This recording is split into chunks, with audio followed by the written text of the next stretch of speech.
Estamos começando a 9ª semana da formação em capoeira infantil Brincadeira de Angola. Você vai responder um questionário sobre o e-book, sobre o livro digital que você recebeu semana passada. Depois de responder o questionário, você vai fazer um pequeno resumo sobre as reflexões que o livro te trouxe.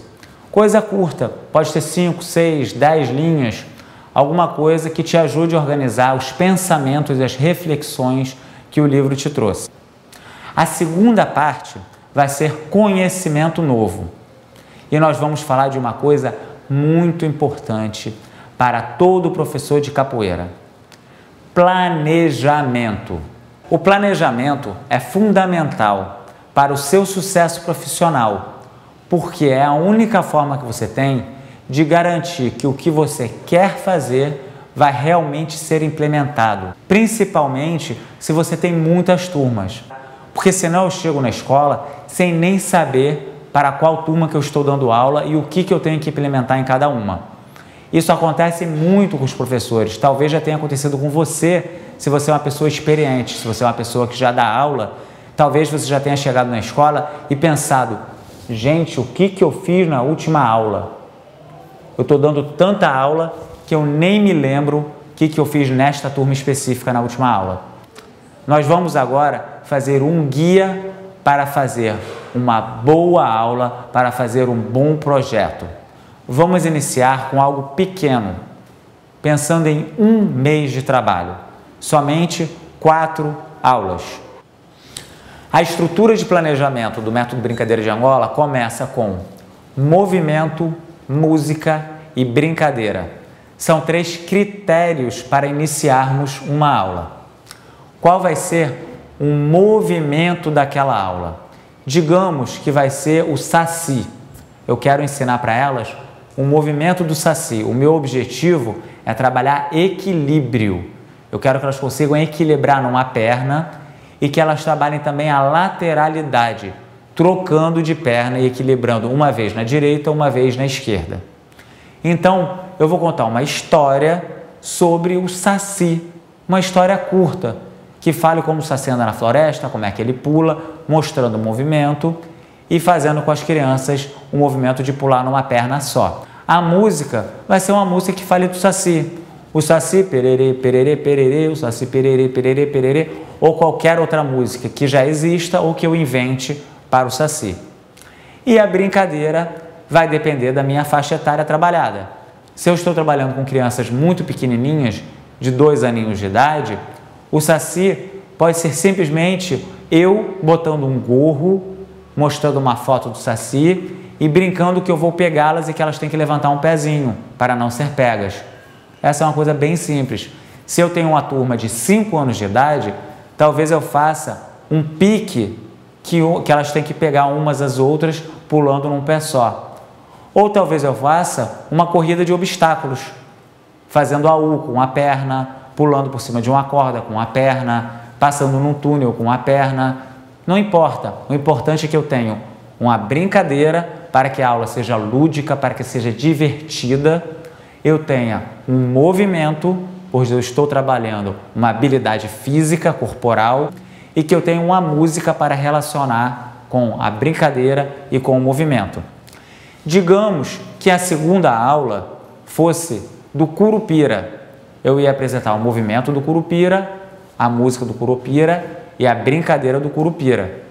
A terceira aula seria do lobisomem, seguindo a mesma estrutura, uma música do lobisomem, um movimento do lobisomem, uma brincadeira do lobisomem.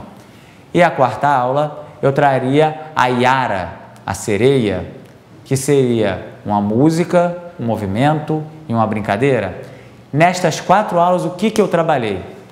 Personagens do folclore brasileiro.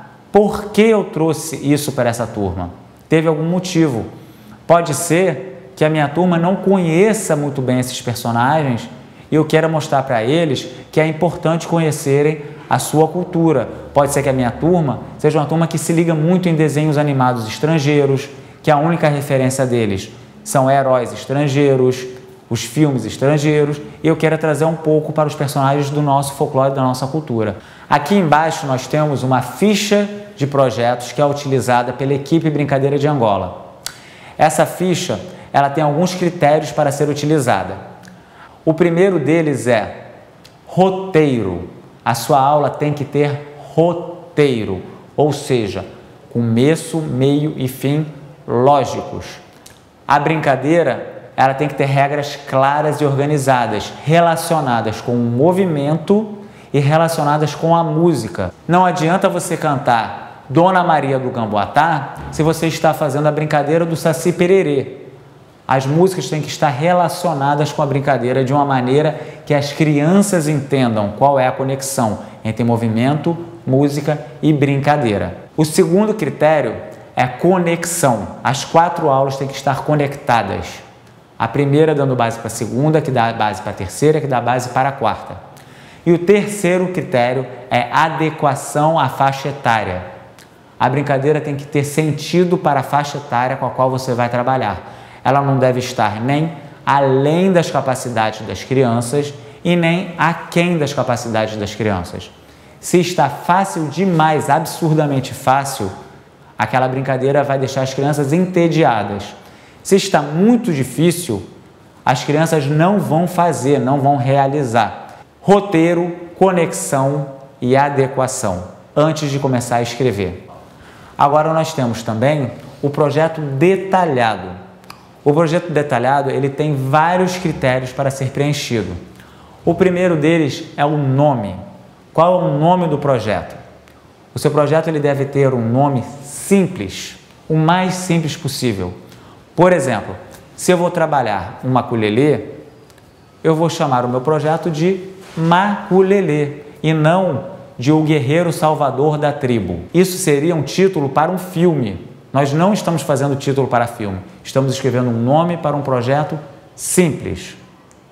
A segunda coisa é a justificativa.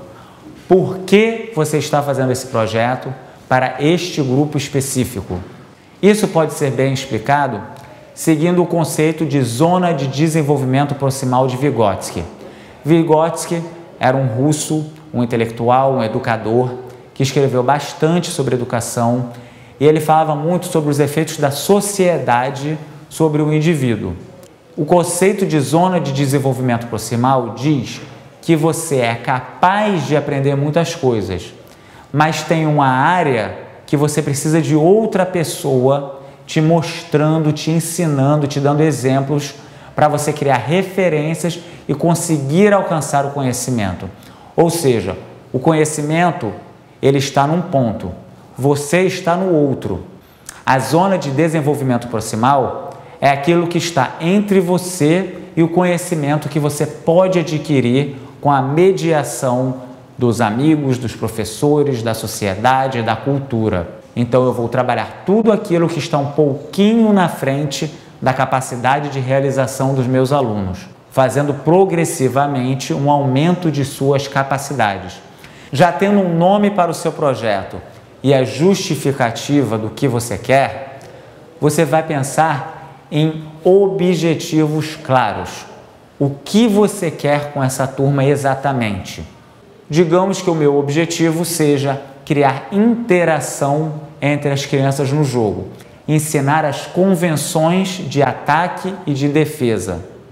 E o conteúdo do projeto vai ser ensinar rabo de arraia com esquiva, cabeçada com defesa de queda de 4, ataque de tesoura com saída de AU. O seguinte critério é a faixa etária. Qual será a faixa etária do grupo que você vai trabalhar? São crianças de 1 ano de idade, de 2, de 3, de 4, de 5?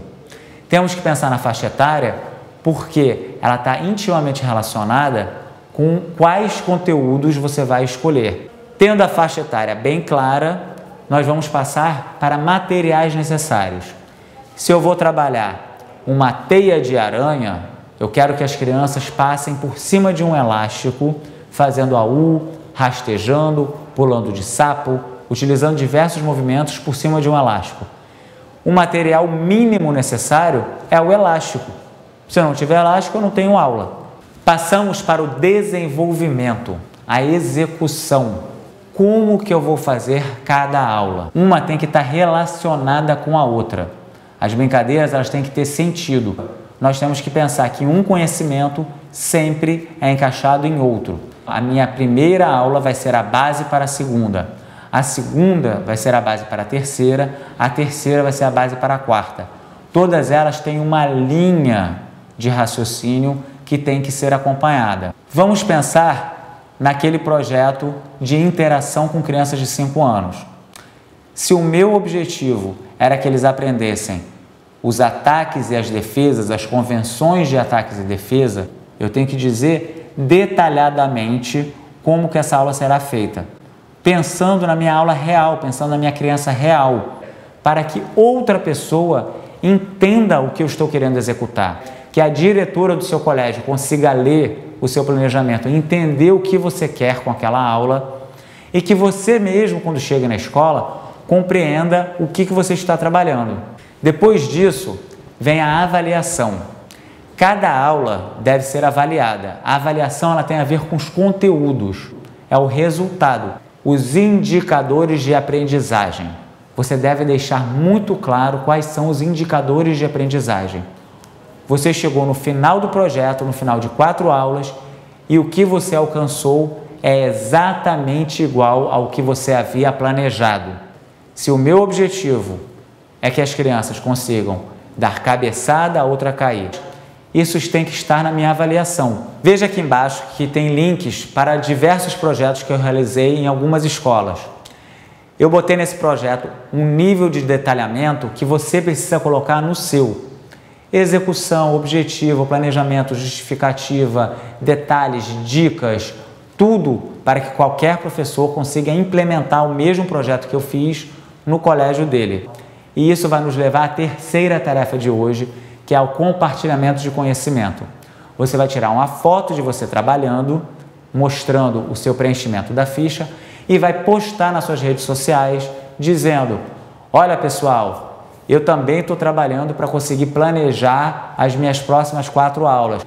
E eu estou trabalhando nesse momento, deixando minhas aulas mais organizadas. E marque os seus amigos. E você, fulano, como é que você planeja suas aulas? Como é que você organiza suas aulas? Você usa algum tipo de ficha? Você usa algum tipo de controle?